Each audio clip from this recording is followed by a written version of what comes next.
All right. Well, my clock has just ticked over to 12 o'clock. So we might get started. So thank you very much, everybody, for joining us here today. We're going to have a great conversation all around the psychology of change. And before we kick off, for those of you who don't know who I am, I thought I would, I guess, give you a bit of background so that you know where I'm coming from. So my name is Clifford Morgan. I am an organizational psychologist, and I've got a background in the military. So I spent a number of years in the Air Force, and that career kind of has spanned over 16 years. When I left the military full-time, I went and studied to become a psychologist. And as I said, I specialized in that area of organizational psychology. So I take psychology and I apply it in the workplace. And I've been running my own business for the last 5.5 years, consulting with leaders and helping them get the most of it out of their people at work. And so that's kind of where I spend a lot of my time. And so, yeah, today we're going to talk about how I apply some of that expertise in psychology and help leaders facilitate change. Now, just to kind of set expectations, right? This webinar is not going to be kind of a step-by-step, how do you do big scale organizational change? It's not going to be, hashing or rehashing Kotter's 8 steps or anything like that. But what I am going to be sharing with you is some relevant concepts that's going to inform your thinking, your planning, and your executing of change, and whatever level you're talking about, right? So a lot of these concepts, or all of these concepts, they apply at every level. So that's leading self, that's leading teams, that's leading organizations, and they apply inside of work and outside of work. Now, given the nature of my background and the work that I do, we're going to be focusing on kind of change in the workplace, but we'll sort of explore a little bit how that might transfer outside the work as well. I know that there's a couple of other psychologists on here as well, and just to, I'm not going to go super deep into all the psychology of it, but what I am going to do is try and make it as simple as possible, so it is as useful as possible to everybody that's joining. So everybody should be able to take away something that is useful and applicable. All right. So I'm going to share some of the insights about change. We're going to talk about that, some of the neuroscience, some of the focuses that leaders need to be mindful of when they're leading teams and people through change, and then we're going to talk about some of those keys to really communicating well and effectively through change. And once we've done that, if there's anyone that wants any help doing that, I'm going to share, I guess, an opportunity for you guys to get some of that help if that's what you want. And right at the end, we'll have some questions where we might be able to dig into some specific situations and scenarios that you guys might be facing and make that valuable for you as well. I'm really keen to have you guys engage as much as possible in this. And so that means putting comments and questions into the chat box. If you do have questions, put them in. I'll try and answer them as I go. There may be a chance that I don't get to them though. So keep those questions in mind. And at the end of the webinar, when we've got dedicated space, you can put them back into the chat box and I can answer them there. All right. So if that's all good with everybody, why don't you tell me yes, say that's good, put a thumbs up in the chat box, or even if you're a bit adventurous, so Captain My Captain, for those who love Dead Poets Society. But as you're doing that, hey, I wanted to share a story, right? There's an organization that I've been involved with for a number of years, and they instituted some changes. They grew and were really healthy and grew, and then they grew too quickly. And the executive decided that, hey, we've got to make some changes to make sure that we underpin the financial sustainability of this company.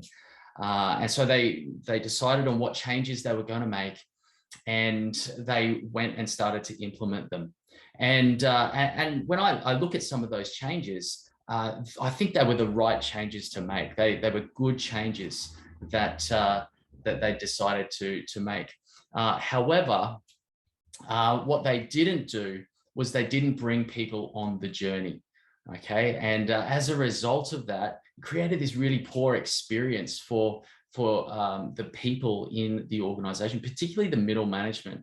And the result of that was there was a number of key people leave, and that had implications down at the frontline staff, had implications for clients, and they really got into a bit of a pickle, all because they didn't execute the change well.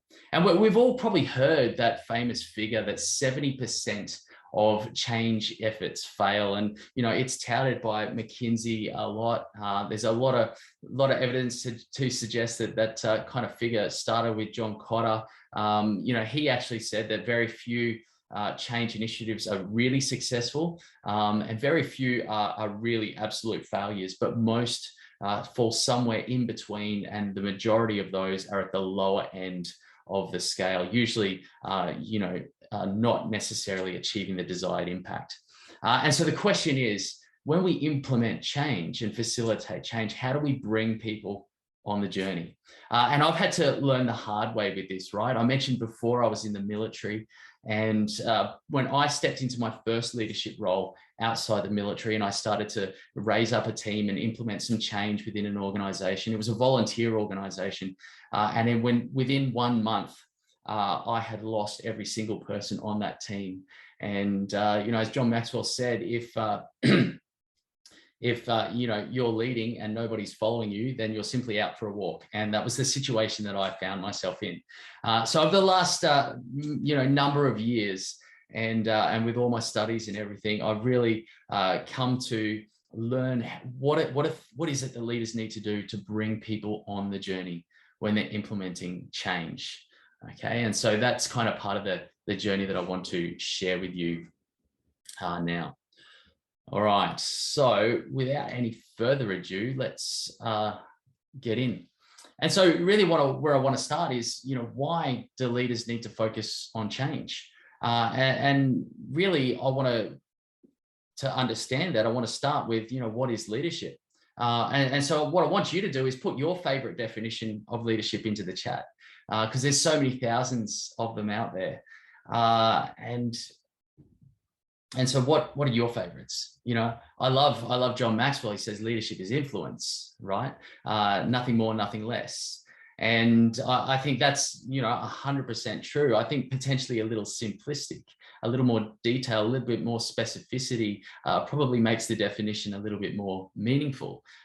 Peter's put in there influencing as well. Stephanie said it's building other leaders. I love that. Yeah, leaders. Tom Peters, he says that the primary function of leadership is creating more leaders, not creating more followers.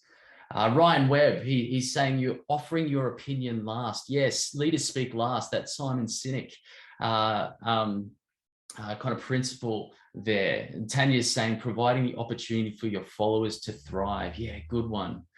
All right. So when you think about it, leaders are there. And what I actually want to say why do leaders need to fundamentally care about change? Well, here's oh, sorry, we've gone backwards in the slides. Here's my reasoning. Leadership actually equals change. Leadership is change. If leadership, the common kind of my layman's term definition of leadership is influencing a group of people to achieve a common or agreed upon goal. But in order to do that, they've actually got to create change. If you think of the most simple form of leadership, it's leading a person from point A to point B. There's, at the end of that leadership journey, or as simple as it is, there's been a change of location. The person that has been led has changed from point A to point B. And also, in order to move from point A to point B, there's been a change of state. They've gone from a stationary position. They've had to change what they're doing, and whether it's walking or moving in some description, they've changed what they're doing in order to get to a different location. And ultimately, leadership is always about results and achieving results. And Peter Drucker, he has this great quote around leadership is not about giving great speeches and being likable. It's not about the attributes of the leader. Leadership is defined by results. And, the reality is if leaders don't achieve results, then they're not good leaders. They can be really likable and they can have the position or title of leader, but if they don't achieve what they're designed to do or they're there to do, then they're not actually doing a good job. See, in order to achieve the common goal, leaders essentially need to get people to create a change, to do something different in order to achieve. We set a goal because it is a different place. It's a different, it's a different something. If we've got to have to achieve something, we've got to do something different to get something different. And so leadership is all about facilitating that change. And we can kind of really understand that, I guess, when we contrast it. And the best way to contrast that is with management, right? And this is kind of the leadership versus management piece. Management's all about stability. And when you think about it, you think about the roles that managers play, and it's placing the stable environment for people to perform and to perform at a stable or consistent standard.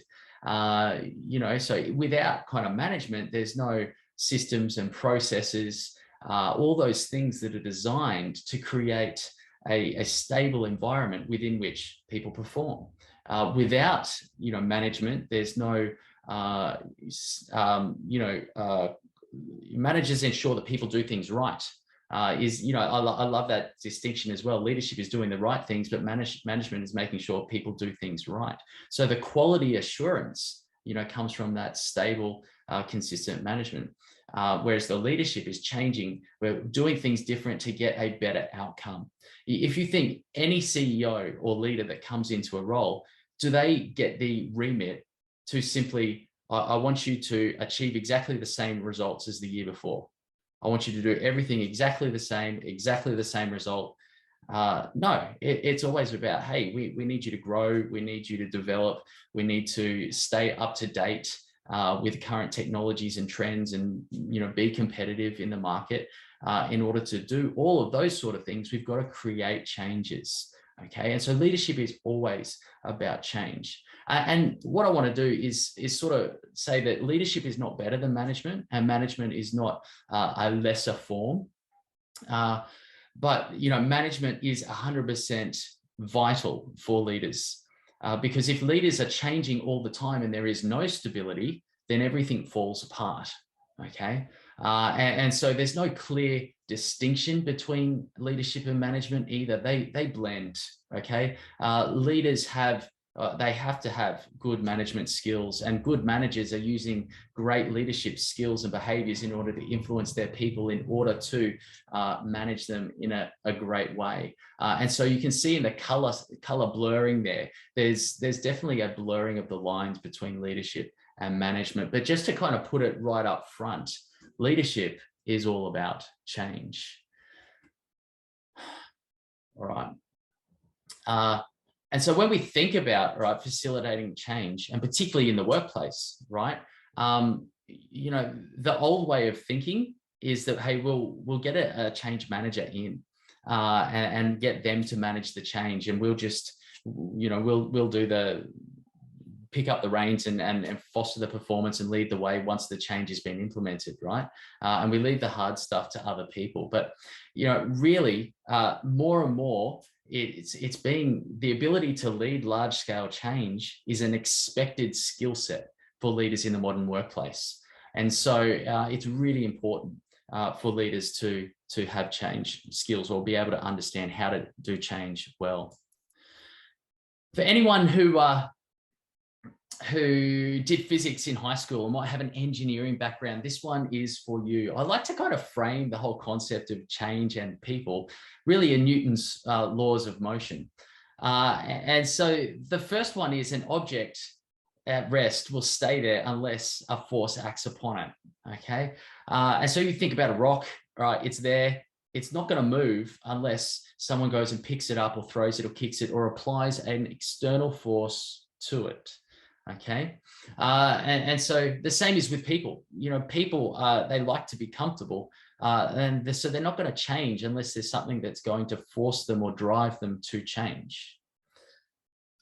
The second law here is the rate of change of momentum of a body is directly proportional to the amount and direction of force applied to it. And it's the same thing. People are going to change, if only a small amount of force is driving the change in people, then it's going to be a slow change generally.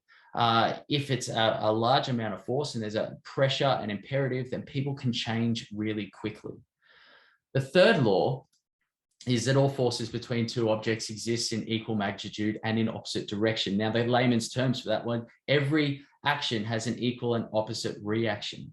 And so if you try and create change and apply force to people, often there's going to be a level of resistance unless they change the direction of that force, okay? And so these three here, they actually apply to people just as much.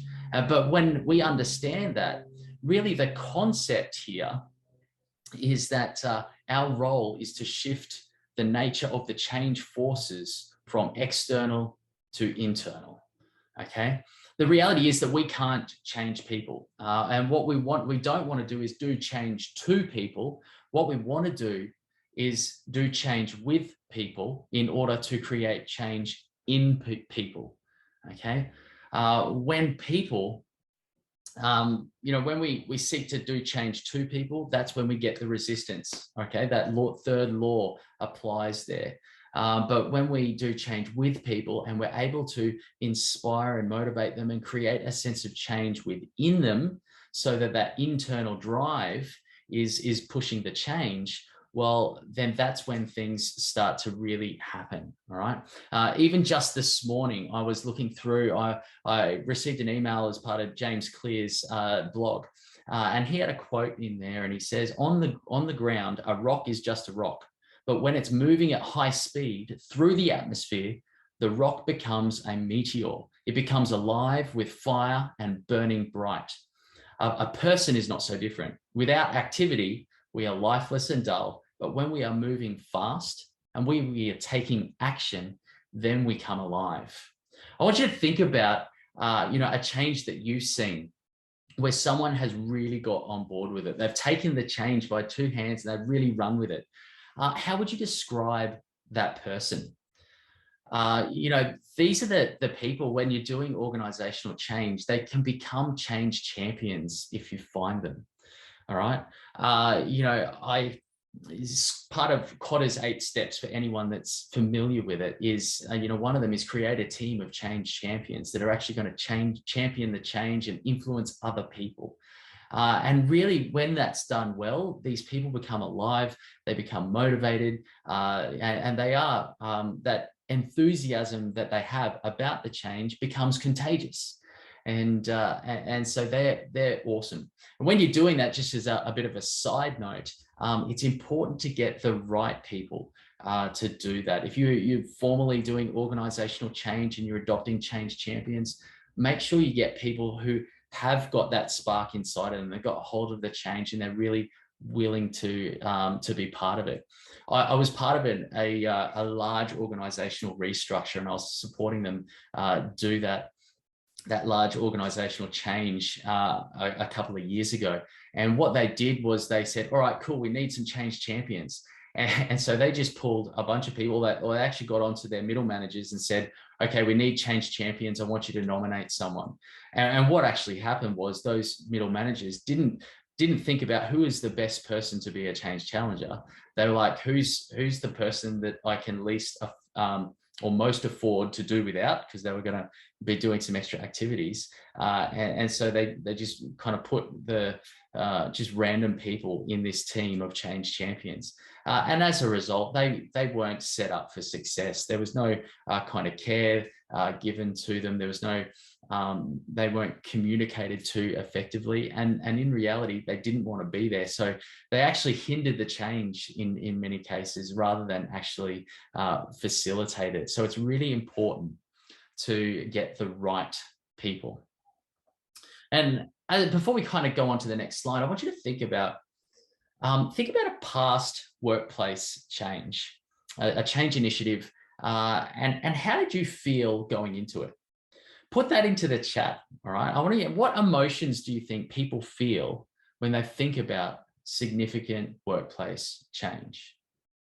You know, and when we think about workplace change, in particular, organizational change and this change management in the workplace, really I separate it into two different things. I think there's the project management, which is really the mechanics of the change. And that's actually not that hard, okay? But then we've got the dynamics of the change, and that's really people management. And really what that comes down to is emotion management. You know, I'm looking through some of the responses we've got here. Kate says it's fear of the unknown. Yeah, that's exactly right. Susan and Hang have both said apprehension. David McLean said the same thing. Ramona, fear of losing their job. Yeah, certainly been in situations where that's the case as well. Right, people feel threatened. Dave Bennett, you got to opportunity and growth. Excellent. There's some people that have these really positive emotions. You know, there's resistance is coming through here. We've got Stephanie says nervousness. You know, Ron Winkler, sorry. He's got here we go again. Luke Andrews, apathy. Yeah. So many of these emotions that people have when they go into a change initiative are negative. All right. People don't like change. And the reality is that there is so much uncertainty around change. And so as a couple people said there, it's that fear of the unknown. People fear what they do not know. And when change comes about, there is so much uncertainty, so many unknowns. And that's going to be a bit of a theme throughout today. As we move on to this next slide, you can kind of see people go through an emotional journey. Now, I just want to make a point here. You know, as a couple of people said, that people have positive responses to change, but in many cases, the emotional journey starts out with some really apprehension or some negative emotions. And so this is not, you know, this graphic up here is indicative of the way that people sometimes go their emotional journey. It's not saying that everybody experiences a journey that looks like this, or everybody experiences these exact emotions, but many cases people do. And you can see we start off there with people are fairly comfortable, they're performing well, they've got high self-esteem and they kind of know what they're doing. Then we introduce the change and there's this sense of grief, right? We're losing the comfortability, we're losing what we know, and that can result in things like denial and people saying, oh, they can change, but I'm not. And you know, we get anger that here we go again, we're doing this again. People can blame and say, hey, this change is all because so-and-so didn't do. And ultimately, it's all being driven by this sense of fear. And we have to deal with the uncertainty, okay? But eventually, as we move through all the doubt and confusion of the change, people generally make a transition most of the time to a point where they accept the change. This is what's happening and this is what we're going to do. And they move into this problem-solving state. And eventually they start to get some traction as they implement, as they see some small wins, and that's motivating for them. And so the closer they get to the goal, which is the kind of executed change, the realization of the benefits of change, the more motivated they get. There's a thing in psychology called the goal gradient effect. And the closer to your goal you get, the more motivated you are to achieve that goal. And so that kind of kicks into play here. And hopefully what we see is that we realize the benefits of the change, and therefore we get a sense of satisfaction, a sense of achievement. And you know, if the change has been good, then we have a higher level of performance at the end of it. And so really the leader's challenge throughout the change process here is to really try and reduce the depth or the severity of the discomfort or the severity of the negative emotions through the change, and also the duration of that discomfort. So we try and make people feeling those negative emotions as short a time frame as possible. Okay.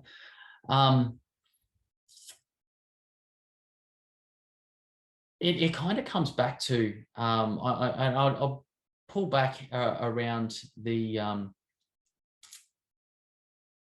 So the stability is really important through the change process, right? We're talking about management provides stability while leadership promotes change. You know, the stability that's provided by good management and good management systems in the midst of change helps people deal with the change. And I want to kind of use this metaphor of a tree to kind of highlight this, right? When a tree is planted in the ground and the ground is stable, it can deal with the change in the atmosphere. And, you know, it can be an absolute storm where the wind is absolutely blowing and there's so much change and turbulence in the atmosphere, but it stays planted and it can deal with all of that, right? Because it's got a stable foundation.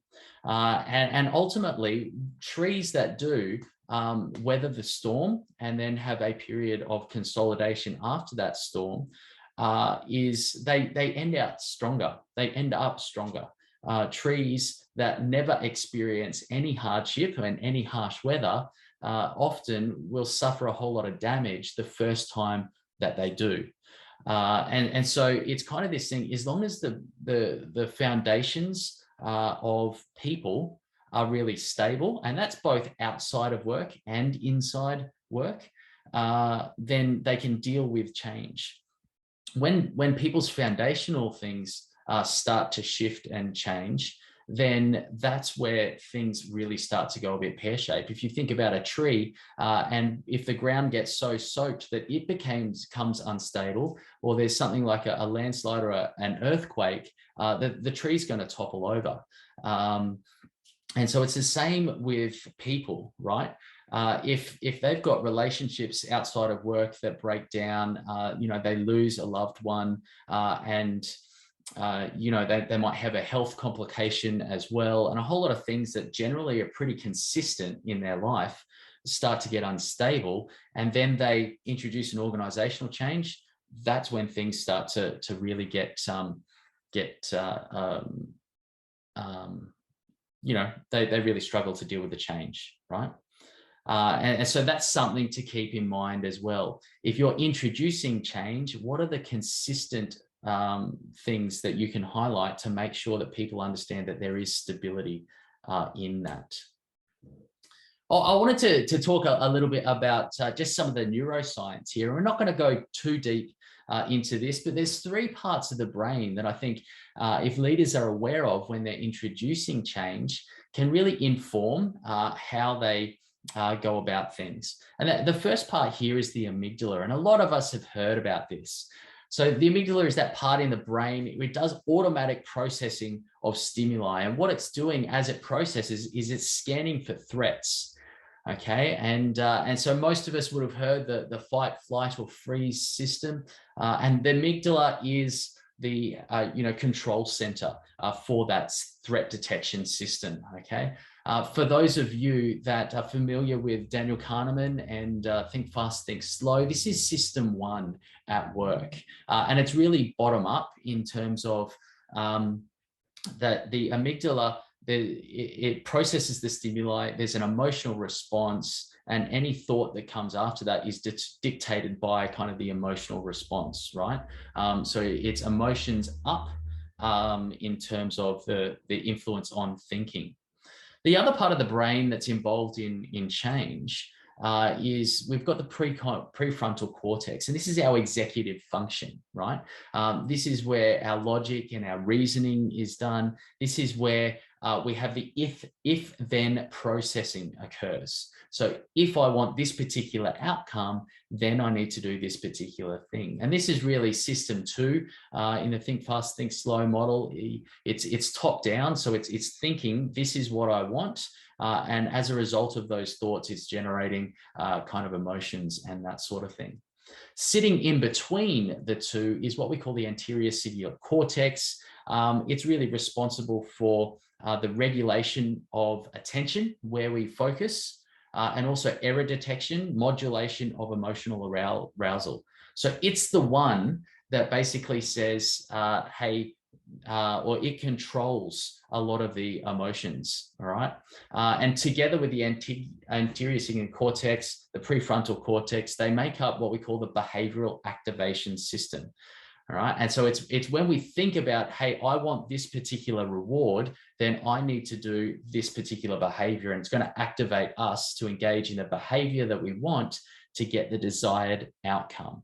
Okay. And so the combination of that produces the motivation and the positive emotions that we have about that. But importantly, the system that works together, right, is it works to block negative emotions or control things like anger and aggression and frustration.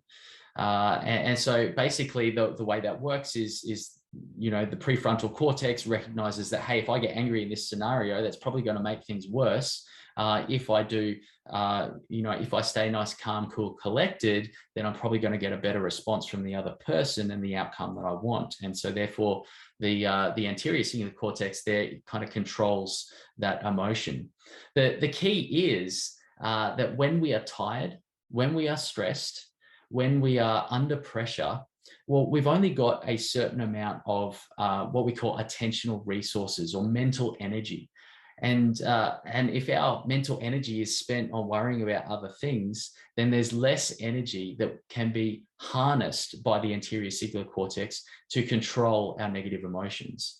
And as a result of that, we can perceive threats a whole lot more, and the amygdala kind of fires up. And all of a sudden, we're processing things without actually thinking, and we're reacting. And this is kind of where the amygdala hijack comes in.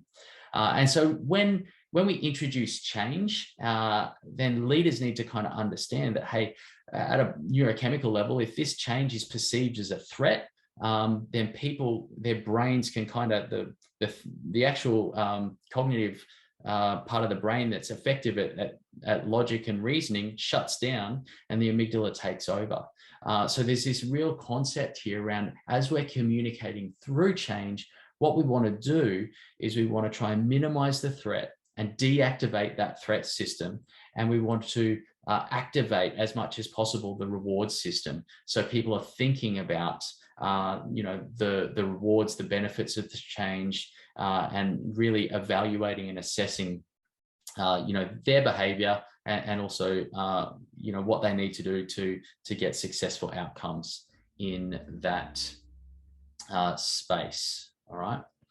So hopefully that is not too deep for you. Hopefully, as I said, I'm trying to keep it simple. I'm trying to keep it useful. But at a high level, that's some of the neuroscience there. Next, I kind of wanted to stick with the whole theme of, the psychology of change, and look at, the theory, the stages of change that people go through.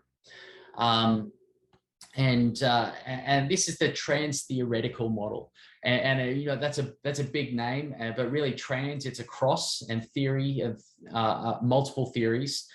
So looking at a whole lot of multiple theories across psychology, behavioral economics, and a whole lot of other kind of behavioral science, this is really the model of change that comes out. And there's a couple of different versions of this, but really there are 5 stages when it comes to people and change. And the first part is that pre-contemplation. And so this is before they're even aware that change is required. Okay, so they're not thinking about it. They're not contemplating changing.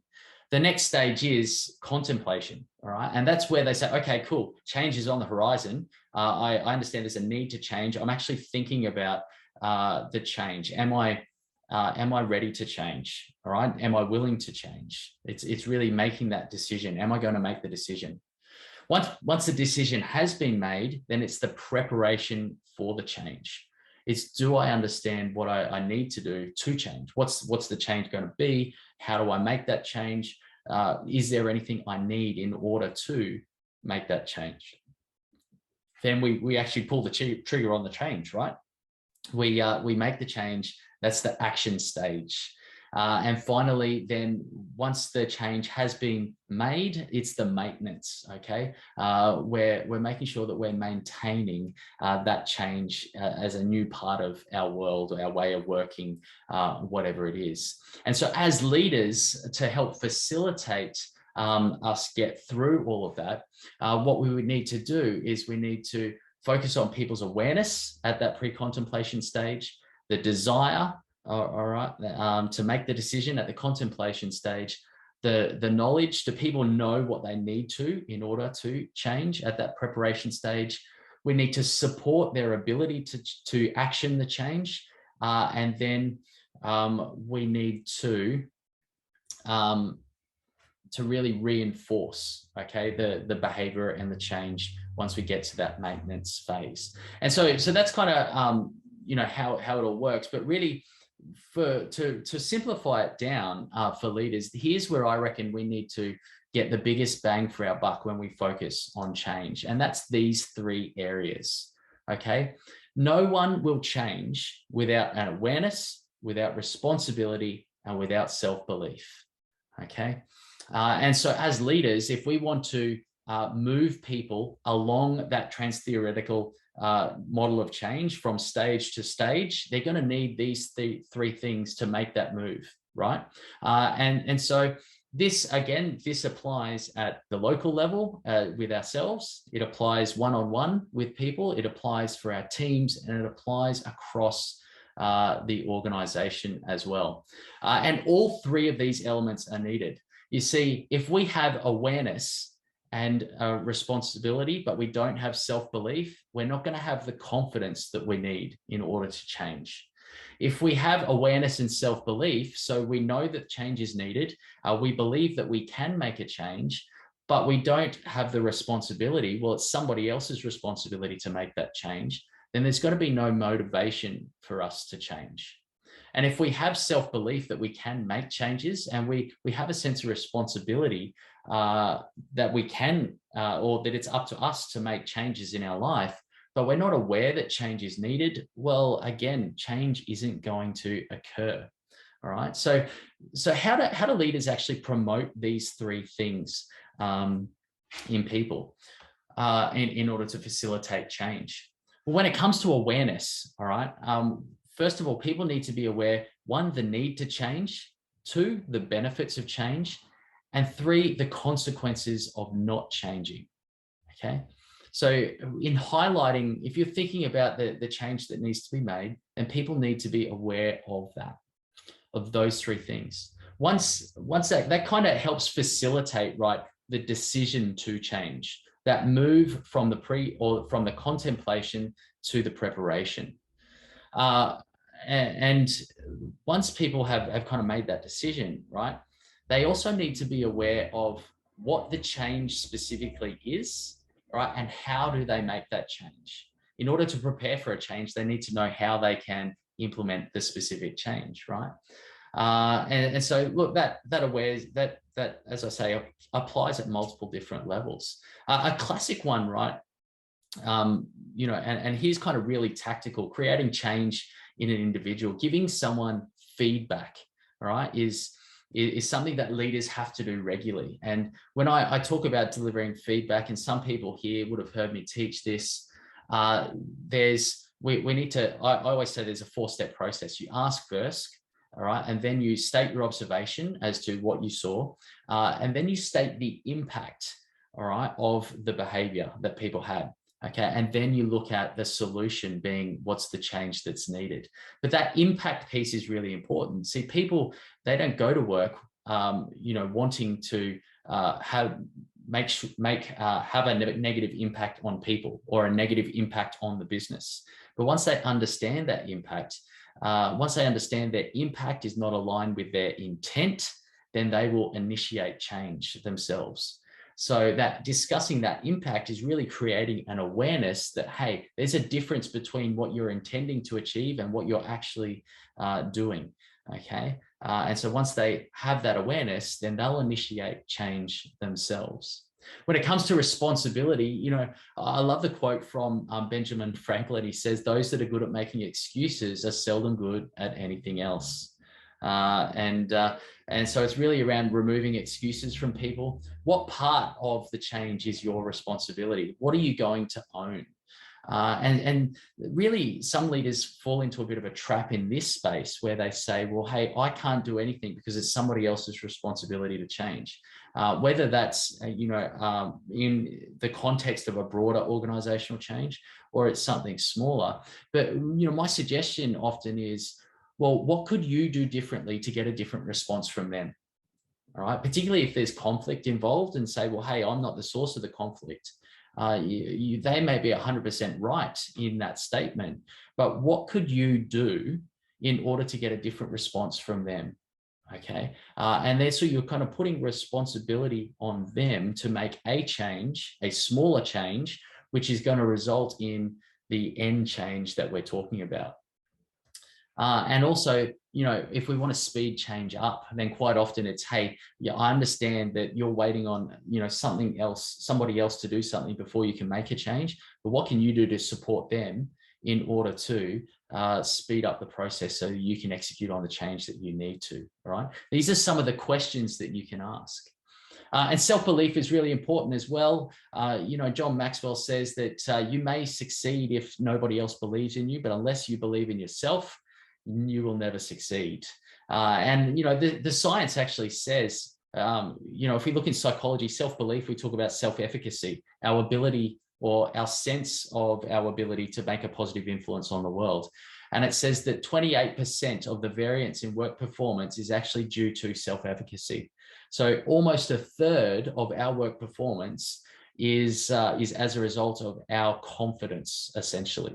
And so it's really important for leaders to, you know, encourage their people to break down larger change initiatives into small changes. People are much more likely that they can believe to make small changes than they can, you know, seeming overwhelmed by a bigger one. And, you know, potentially helping people to look at past changes or challenges that they've made, past successes that will give them confidence tackling the new change that's required, that's in front of them. All right. And so, you know, that's where I think leaders get a whole lot of benefit, okay, from helping people, you know, putting their focus on those three areas to help facilitate change. Now, really what we need to do, I guess, is 6 tips to identify, to really communicate effectively through change, all right? This is how we bring people on the journey. So identify common purpose and priorities. And so how does the change contribute to the priorities or the common purpose that people are already bought into? So I think I coach a lot of leaders in the disability support and community sector. For them, client outcome, the whole purpose of the organization is around meeting needs of clients, and their personal priority and motivation is around, you know, meeting client needs. So how does the change contribute to what's important to them, all right, or the bigger picture purpose of the organization? The second one is highlight the unity. So as you're communicating about the change, whether you're introducing it or you're partway through, you know, always highlight the unity. We are in this together. Leaders are much more influential if they are seen as part of the change. What you don't want to be is seen as someone up there and everybody else down here is dealing with the change, but you're protected in your ivory tower. I've been part of a couple of organizational restructures where that's been the case. And, you know, the leadership were sending down their messages from on high, but it just wasn't hitting and landing with the people on the floor because it was an us and them scenario. The reality is that change and challenge is an opportunity to unify a group of people and teams and organizations if it's managed well. All right, it creates a shared experience. The challenge of the change creates a shared experience that actually bonds people together, as long as it's stewarded well. Okay, so make sure you highlight the unity. A big one here is reduce threats and highlight rewards. Okay, so what you're saying here is, you know, all these things that you're worrying about, they're not, yes, you know, you want to validate your concerns, but really in the big scheme of things, they're not that important. And that's not to invalidate. Some of the concerns that people have are actually really important. Okay. But what we want to do is trying to, if you think back to the neuroscience, we want to deactivate the threat system, and we want to keep people in that behavioral activation system, focusing on the rewards. Okay. A big tip for this one, right, is to highlight what's staying the same. I've got a friend and colleague of mine, Dr. Pete Stebbins, and he says change should be boring.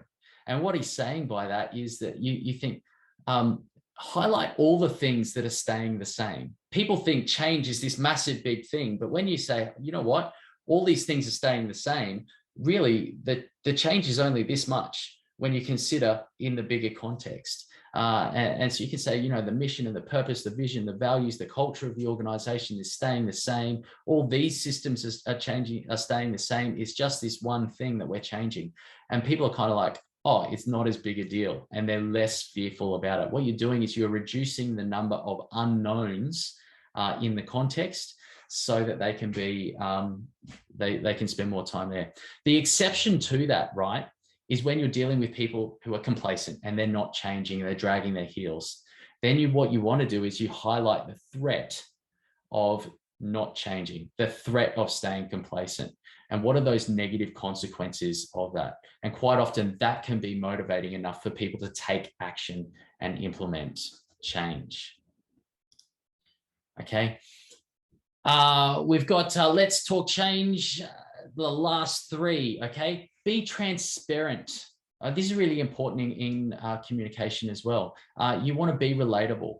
And so say, again, it's part of that highlighting unity, but it's a little bit different, right? It's saying, hey, I'm struggling with this as well as a leader. And when people feel supported and validated, you know, I'm looking forward to these particular benefits. Talk about the personal impact on the change for you is more, people are more likely to disclose to you what the concerns are for them, what are the personal impacts for them. Once you understand those, then you've actually got some information to work with in order to put their concerns in the bigger context and also identify what their priorities are so that you can frame the change as a contribution to their priorities and it becomes meaningful and motivating to them to make the change. Okay, so it's kind of leading the way there in terms of transparency. And also, you know, on this point, there are organizational changes where what we don't want to do is hide everything. I was part of one change where they weren't transparent in what they were doing, and so everybody was walking on eggshells. And so even though they couldn't release what the changes were, my recommendation is always be transparent in the process to figuring out what the changes are. So when people understand the process and say, hey, we haven't done this yet, we haven't made these decisions yet, but here's how we're going to make those decisions, people, you know, that satisfies people, okay? And there's less resistance. When you are dealing with resistance, number 5, okay, detach and de-escalate. And what you want to do is kind of separate yourself from the emotion. Don't you get worked up and frustrated and angry and aggressive in response to somebody else's resistance, because that's only going to make things worse. So you want to detach and de-escalate. The best way to do that is contrasting. And you contrast what they're currently feeling with what your intent is. So the last thing that I wanted to do was make you feel, you know, frustrated, apprehensive, fearful, whatever that is. What I'm trying to understand or what I'm trying to achieve here is highlight the reward, okay? And so that contrast there, quite often people are like, oh, okay, cool. The final tip to communicating well through change is tailoring the message, okay? You need to think about the specific audience that you're dealing with and then tailor that message to them, okay? It's no point, you know, I'm just thinking about, as I said, I do a lot of coaching in the not-for-profit space. And so when I frame the changes that are required, it's around client needs. Now, I also consult back to defense. And when I'm coaching executive leaders around change in defense, you know, I'm going to be framing the change around, you know, really capability, all right, and national security versus, you know, when I'm coaching lawyers, then, you know, there's a different set of concerns, a different set of priorities. If you're coming through and speaking to one set of concerns and priorities for one audience, and you're delivering that same message to a different audience, then you're going to come across as tone deaf. And people are just going to go, well, this person doesn't get me at all. And that's only going to increase resistance. Okay, so making sure that you tailor the message is really important. All right. So we're starting to kind of come to a bit of a close here, and we've looked at the neuroscience, we've looked at some of the models of change and where leaders get the best return on investment for their focus and attention, how they can communicate well. Here's this point where if anyone wants a bit of help, I'm just going to offer a couple of options for them in order to get that help if they need. And so if someone does want some help in that space, all right, feel free to engage in executive coaching. Me or my team will be able to help you here. We've got some drastically reduced offers here in terms of the packages. The prices aren't like this if you approach just outside of the webinar. But you've got the standard package there. You're going to get 6 executive coaching sessions, personality report, and a copy of the book that's coming out. The premium package there's a few more things included and a bit more coaching there. So I'm not going to push that. I'm not going to spend any time on it. But if you do want coaching, you're interested to find out more, what I'll get you to do is put coaching in the chat now, and my team and I will follow you up at a later date. So simply, if you're interested, simply put coaching in the chat. All right. And I also mentioned the book just to let you know that I do have my first book coming out, The Coaching Leader, all around equipping leaders with coaching skills. Okay. If you would like to find out more information about that, if you would like to get some information around how you can pre-order that book, then again, simply put book in the chat function, and that way I will follow you up there as well. Guys, that's kind of that. I wanted to leave you with this parting thought before I answer some specific questions.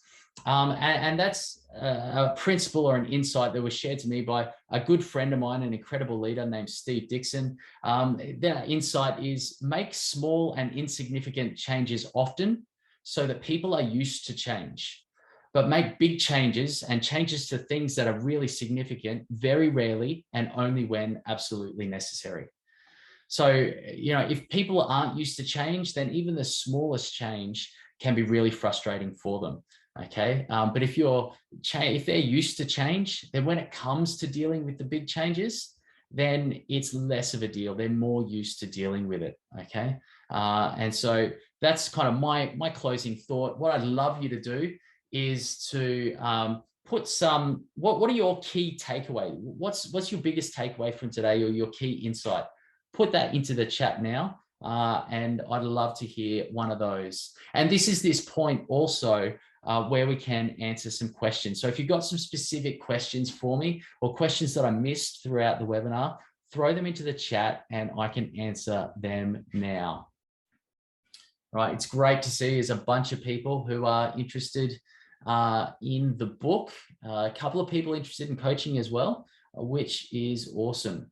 Okay, cool. So we've got one question here: how best to make a change last? Okay, so as we were talking about the trans-theoretical model there, it talks about reinforcing the behavior. And so the whole concept there is do that in multiple different ways. So what we want to do is we want to make sure the new behavior or the change, whatever that change is front of mind for people. So that might be visual cues. It might be scheduling regular discussions to discuss, hey, how are we going with that change that we implemented? That might happen on a fortnightly basis, and it might move to a monthly basis. And then, every 6 months you might talk it up, but you're actually talking about it regularly. And you're keeping it front of mind with people. It's also about rewarding. Okay, so when you see people doing whatever the change is, and they're actually investing effort and energy, and you see them doing the right thing, reward that. Whether that's public praise, whether that's private acknowledgement, whether that's some sort of a award. A great one I've seen is just some little cards, a whole stack of cards that have got an image and a message on it, and you can kind of say, write a little message. Hey, I noticed that you were doing this, whatever this is, in relation to the change, and you're doing exactly what we want. Thank you very much. just go and drop that on their desk as you walk past, right? Simple, easy way, but you're reinforcing the change.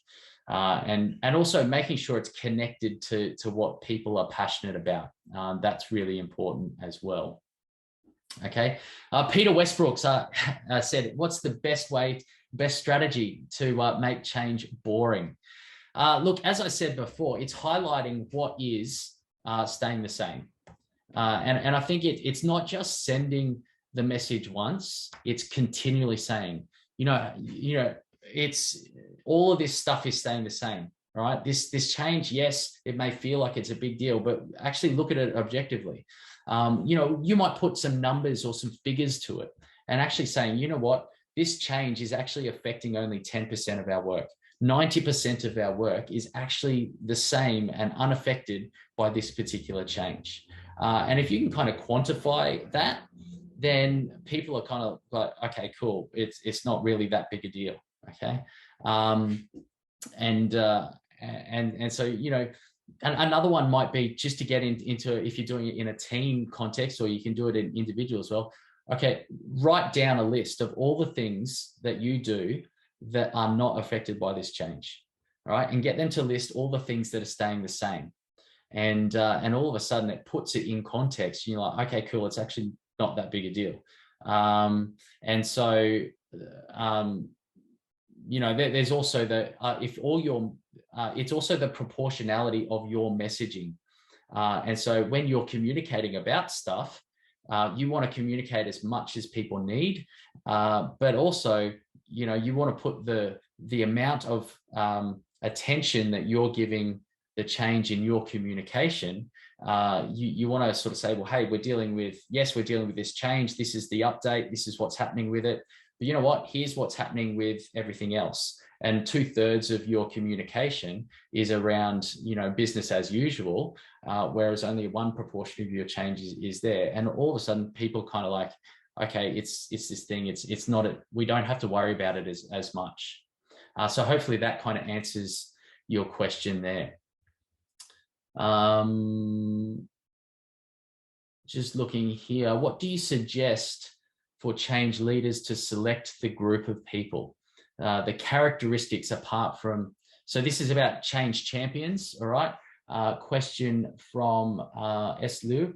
And so what makes a good change champion? So first of all, you think about the role of a change champion. It's about influencing people. It's about getting people motivated and inspired to make the change. So the starting point for me is, who are those people that are naturally enthusiastic, who are naturally inspirational and motivational, and they inspire people and motivate people about other things? Okay, that's kind of my starting point, because if they can inspire and motivate people about other things, if they can influence their decision-making about other things in the workplace, then it's simply just kind of applying those characteristics to the change that we're talking about. And so therefore, it's starting with those people. But what you want to make sure is that those people actually want to be involved in the change, that they agree with the change, that they recognize the benefits of the change early. So what you might do is you start with that group of people, and you might invest a bit of time with them and actually say, here's our plan. You share with them the change, the benefits of the change, the consequences of not changing, the need for the change with them early. And everything that we've spoken about, you engage with them early, so they're on board, so that they can then, go out and they become a force multiplier, right? It's like exponential influence. You can only drive your message about the change when you're in front of people. But if you've got 10 people that are going out and doing that, then you're reaching 10 times as many people. So that's kind of, hopefully that answers your question there. Okay, cool. Looking at some people's takeaways, the impact on someone's self-belief has on their motivation and confidence to change. Yeah, that's a big one. Okay. Breaking down big change into small ones. People believe that they're able to make small change much more readily than trying to tackle a big change. Focus on people and internal comms is a big one. Thanks, Rob, for your encouragement around the use of science in change. All right, question from Luke. How do you portion responsibility to people without appearing like you don't have any yourself? Yeah, so that's a good one, right? And so really,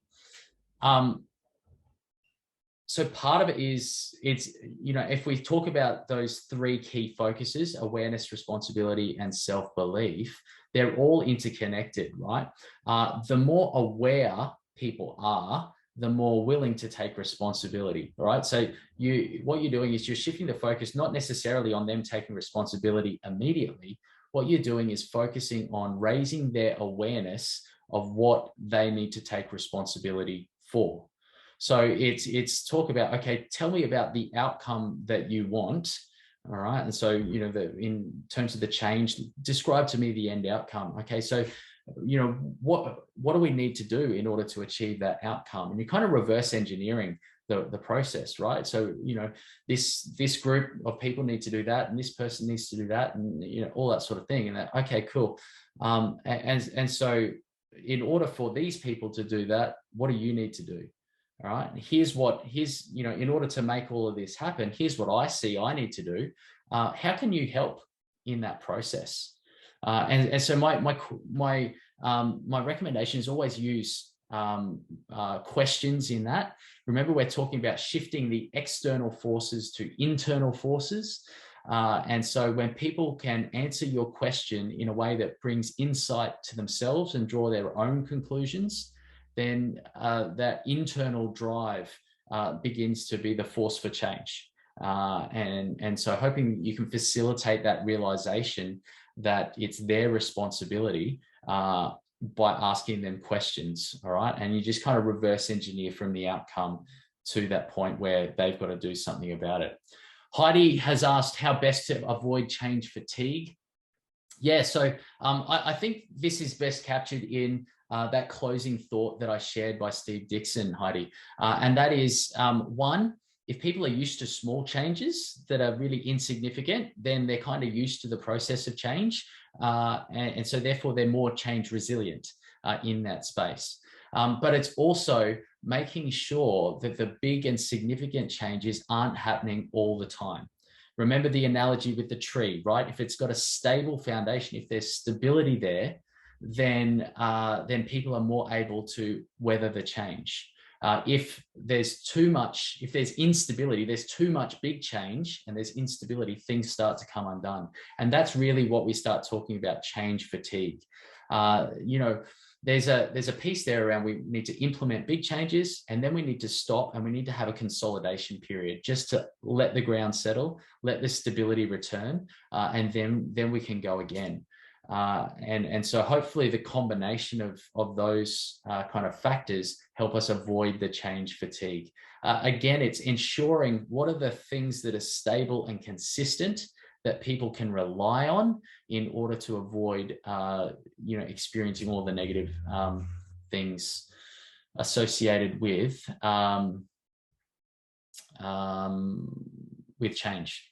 All right, David's saying that change should always be part of coaching and mentoring conversations. Yeah, coaching and mentoring is also a great way to bring people on that journey. Is charisma, personality important and helpful in change leadership projects? What I would say is that leadership is all about influence. Charisma and personality is a great way to influence people. It opens the door for influence. That's not to say if you don't have any charisma, you can't be influenced, but it's definitely a benefit, okay, to influencing people. And as we've sort of discussed throughout this whole thing, leadership is change. So when it comes to change and influencing people about a change initiative, it's definitely going to be a bonus. Guys, I am aware of the time. So if you have to jump off, please feel free to do that. I'm going to stick around and answer some of these questions. And even if you go, I'll just remind you that this recording is going to be made available to anyone who has registered. So you can watch the last end of the recording if you have to go, but you're interested in hearing me answer some of these questions. Okay. And feel free to share the recording with anyone that you think it might be valuable too. Okay, back to the question. So Nicola has asked, how can you affect change without the authority afforded by leadership? All right, how can you expand your neuropsychology stuff to include more diverse audience? Okay. All right, cool. So affecting change when you don't have the authority. Yeah, so one is leverage the people that do have the authority, right? And so that's, again, kind of focusing on the awareness, the responsibility, and the self-belief. But you're kind of doing that up. You're trying to create the awareness on the people with the people that have the authority, for the need for them to exert that authority in order to help facilitate the change. Okay. And so, you know, whenever you're going up, you've always got to be careful. You've always got to be respectful. And again, my best recommendation in this space is to ask good questions. Okay. And help their leader to come to the realization themselves, their own conclusion, that they need to use their authority to facilitate change. And so that's, you know, talking to them, hey, are you aware of the impact on this on the team? Are you aware, you know, if something doesn't changes, we might have several of the team leave. You know, it's bringing things to their awareness so that they come to a point where they say, hey, it's my responsibility as someone with authority to make a change. And so that's really important. But I'd also sort of say, even if you don't have that authority and you don't feel like you can leverage the authority figures within your organization, what are the small changes that you could make that result in changes in other people or changes in situations and scenarios, so that, you know, it kind of, that lends towards a different outcome or the change that you want. So as I said before, you know, it might be around what could you do differently when you interact with this person to get them to respond differently to you? What could you do differently to speed up the process, so that somebody else feels supported, so that they have an extra, you know, time, energy, resource to help support you in your change or whatever that might be.